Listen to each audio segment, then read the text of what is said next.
think in large part. That's the guy. He's the magic behind the man. And he's back, thank God. Him and Tom Homan together. Oh. The goodness, Scott Pressler, good to see you. The goodness that is about to rain down on us after Trump is inaugurated tomorrow is already starting, and I've got to tell you, I am so pumped up about it. Things are already happening in anticipation of Trump being sworn in, like Facebook and McDonald's getting rid of their DEI programs. Good for you, McDonald's workers. Looking at you, Kamala Harris. Really? No, not really. Wasn't true. You've got universities from University of Michigan to North Carolina to all the public universities in Iowa, all the public universities in Texas getting rid of DEI. You have got, yes, you've got a bill that passed the House this week, the Protection of Women and Girls in Sports Act. Yes. Now, it passed once before, but this time we control the Senate. We have a much better shot. Still have to get 60 votes to get a vote. We're looking good. You've got a judge who struck down Joe Biden's disgusting changes to Title IX, which has been stopped in its tracks, and it will be killed entirely, those changes, as soon as Trump gets in there. Have no doubt whatsoever. Good things are happening all around the country. Pete Hegseth was testifying this week that military recruiting is already going up in anticipation of their new commander-in-chief. The deal in Gaza, right before Trump takes office, as he said, if it's not done by the time I get there, all hell is going to break loose. The goodness just keeps on. I woke up this morning, I was 2 inches taller, a pound thinner, and I had skin like Jennifer Lopez. That last one's not true. Okay, speaking of J-Lo, how happy are you that her candidate lost? It's so delightful. These Hollywood celebrities who get up there and try to tell us how to vote, really? I mean, like those celebrities who know nothing about anything. All J-Lo knows about what to do is to ruin marriages. She's an expert at that. Why does she have to try to ruin the country too? So goodbye, J-Lo. It didn't work out for you.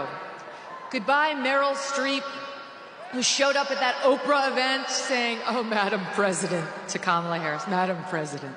How'd that work out? About as well as her comment that Harvey Weinstein was God. And maybe we should stop listening to her. Maybe we shouldn't be going to her for our political advice. And then you had Oprah herself. Oprah, she'll interview you if you pay her $1 million too. Yeah, it's a low fee of $1 million to sit down with Oprah Winfrey, apparently. That's what the Harris campaign paid her production company, she says. And for that, you know what you get? You get Oprah yelling at you. Kamala Harris! Why are you doing that? Calm down, madam. Didn't work out for her either.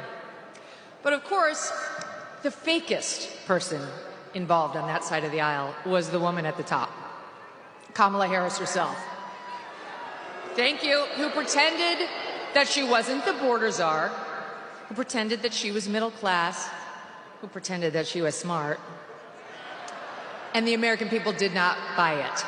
Every time you turned around, this woman was doing something faker than the last, right? Her fake Jamaican accent, her fake Eastern European accent, her fake Spanish accent.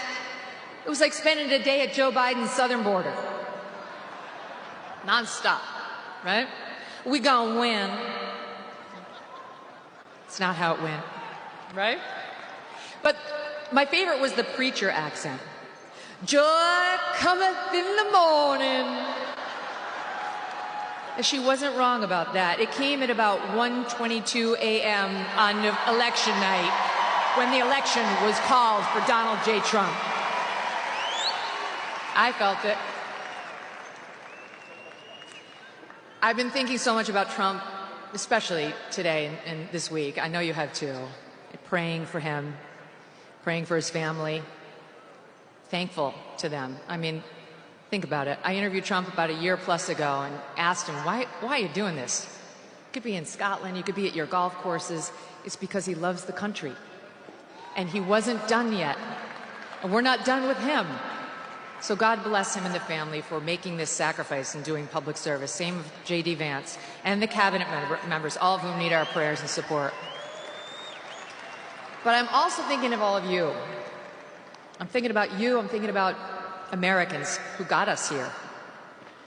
Because the things that Trump is accomplishing already, some of the things I mentioned in anticipation of him taking office, that ball got rolling, yes, with Trump, but also with regular American people who stood up here, there, and everywhere to make a difference in their own communities. I'm thinking about people like Jody Shaw. You probably don't know that name. But Jody Shaw was an administrative worker at Smith College.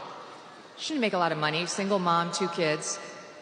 And in late 2020, early 2021, she had had it with the DEI nonsense at Smith.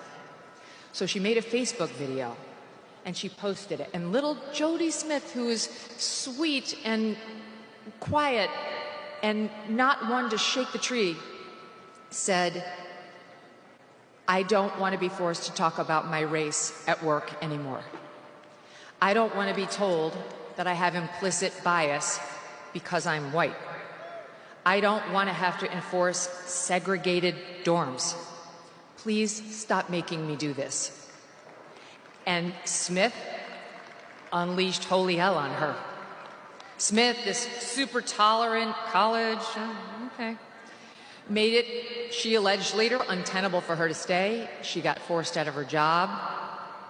And I'm honestly not sure whether Jody's fully recovered. So she got hurt. And she got hurt for all of you and for us and for the rest who are at Smith. She's a hero. Jody Smith is a genuine hero for doing this. But it wasn't just Jody. I mean, I'm thinking about people like Andrew Gutman, who had a daughter at a posh school on the Upper East Side of Manhattan and pulled her, but he didn't go quietly. He wrote a scathing letter, ripping them to shreds for what they're doing to us with this race essentialism nonsense. He went out with a bang, and he made sure other parents knew what the problem was.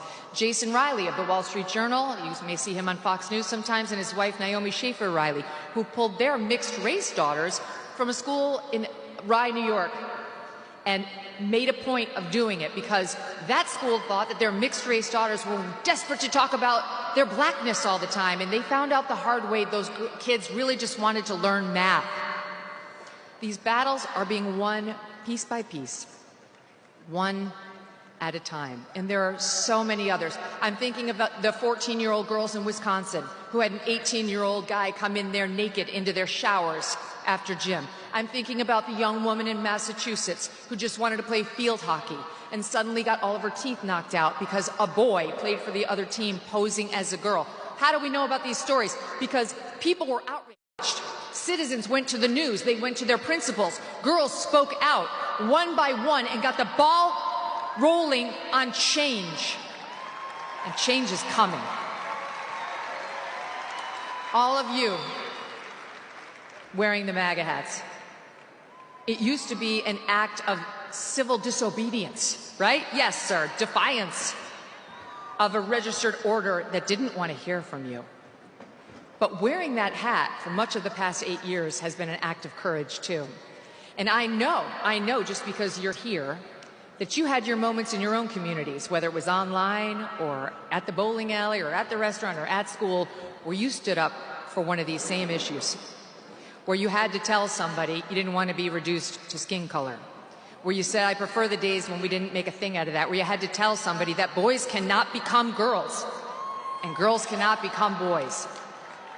Those battles, one after the other, have been fought, and this anti-DEI momentum has been built brick by brick, thanks to all of you. And you who listened to Donald Trump, who, when a reporter asked him at a presidential debate in 2015 about some of the language he used, responded by saying, "What I say is what I say. And if you don't like it, too bad." That was more than just a quick comeback. That was a reminder of what America is. In America, we have the right of free speech. We have the right to offend, to provoke, to annoy, and to stand up for what we believe in, even if you find it controversial. We have the right not to use the words you try to force on us, like your preferred pronouns or words like anti-racist or chest feeding.